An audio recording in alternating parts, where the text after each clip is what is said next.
Chris, thank you for meeting with me. So first off, tell me, why do you want to be a judge?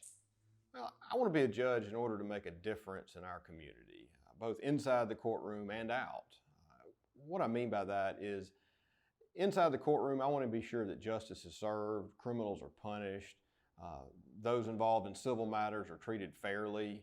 And outside of the court, I'd like to use the position of judge to be a leader in our community. You know, as a lieutenant colonel in the Guard, I'm all about leadership. And I know from that platform you can go about getting into schools, hopefully turning kids that may be going down the wrong way, the right way. I'd love to spearhead a veterans court, but certainly do more than just what's expected of a judge outside of the courtroom.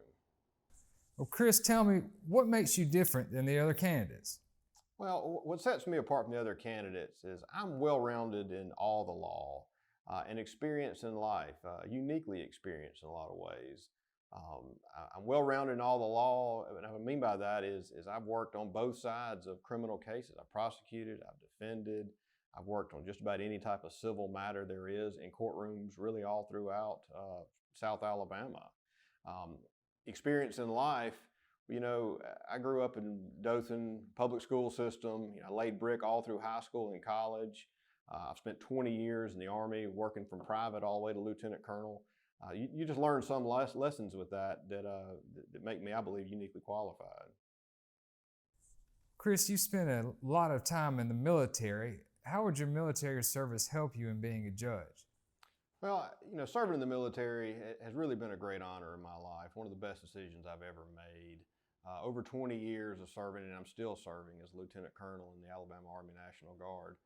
The military teaches you a lot of things: toughness, discipline, selfless service, how to run things in an efficient, effective manner. All traits that I would bring to the bench. My courtroom will be run efficiently, effectively, and the Army has some principles that I live by, and it's called the 7 Army Values. It's an acronym, LDRSHIP,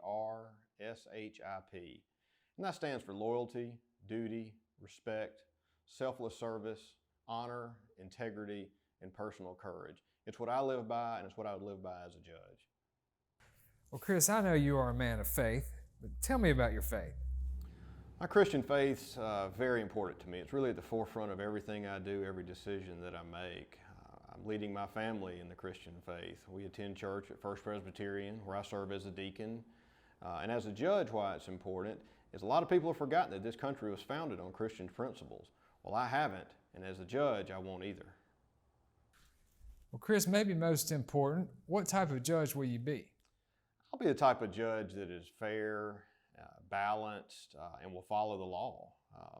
Having worked both sides of criminal and civil cases, I think that makes me uniquely qualified to see a case from both sides and make the correct ruling. And so far as criminal cases go, I will absolutely be tough on crime and help protect the citizens of our community. Well, Chris, thank you very much for sitting down with me. In closing, is there anything you want to say to the voters? Yes, thank you. I would just ask the voters to research all the candidates. Look at our resumes, our backgrounds. If you do, I feel confident that you'll vote for me as your next circuit court judge. Folks, Judge Anderson's retiring after a long time, and with that, he's taken a lot of experience with him, so it's very important that we get this decision right. So I ask for your vote on May 24th. Vote for the vet and elect Chris Richardson as your next circuit court judge.